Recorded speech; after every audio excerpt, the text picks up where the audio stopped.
According to the World Wide Web Consortium, web accessibility means people with disabilities can perceive, understand, use, and contribute to the web. 56 million Americans have a disability, including motor, hearing, visual, and cognitive impairments.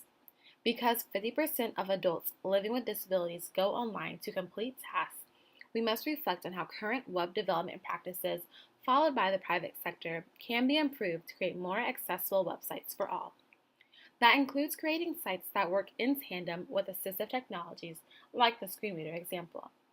There is an important distinction between usability and accessibility, in which usability refers to the quality of the user's experience when interacting with the website. The overall usability of the website can be well designed and still fail at meeting accessibility criteria. So what are the rules for web accessibility and which apply to private sector organizations? Section 508 of the Rehabilitation Act only requires federal agencies to provide equitable access to information for all. The W3C has developed several sets of guidelines: WCAG for web content, ATAG for authoring tools used in the creation of websites, and UAG for user agents such as browsers. However, all of these guidelines are optional. The ADA requires places open to the general public to be accessible for people with disabilities, but doesn't mention websites. Still, there have been lawsuits related to inaccessible websites under the ADA. In 2006, Target was sued because parts of their website were inaccessible for screen readers, and the plaintiffs were awarded $6 million. Netflix was also sued in 2012 for not offering closed captioning for hearing impaired users, and the plaintiffs received $755,000. The accessibility rules under the ADA are still a gray area, but they do remain a large threat to private organizations. So why don't companies implement accessibility standards? First, there's a lack of awareness. Designers and developers haven't been trained in it, and interpreting the guidelines presents a challenge. As this Twitter user noted, WCAG guidelines can seem a little long. Especially for large organizations with big systems and websites, the cost of adapting the system seems to be a major barrier. However, it can pay off as a long-term investment because accessibility generally leads to higher quality sites that are less expensive to maintain. It's usually easier and less expensive to incorporate accessibility in the early stages of web development instead of fixing issues later. But how? First, train designers and developers on the basics of web accessibility so they understand the guidelines. That's just the minimum. For inclusive design, edit existing user personas to include people with disabilities. No need to create separate ones. You can also include users with disabilities in your user research phase to help you design for people with disabilities from the beginning.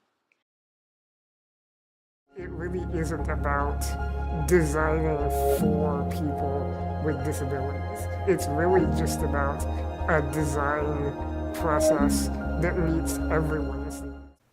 A number of resources exist that can be referenced to learn about web accessibility and related topics.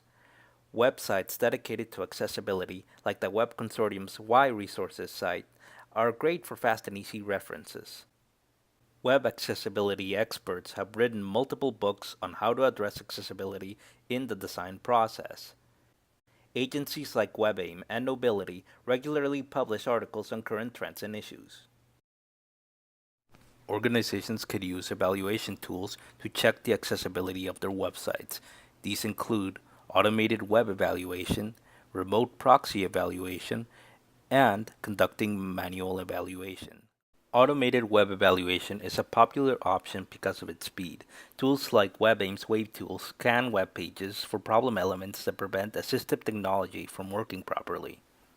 For proper evaluation, these tools should be used along with user-based testing. In conclusion, accessibility provides benefits to organizations, and it's just the right thing to do. Let's create accessible sites and tools so that everyone can engage and create equally.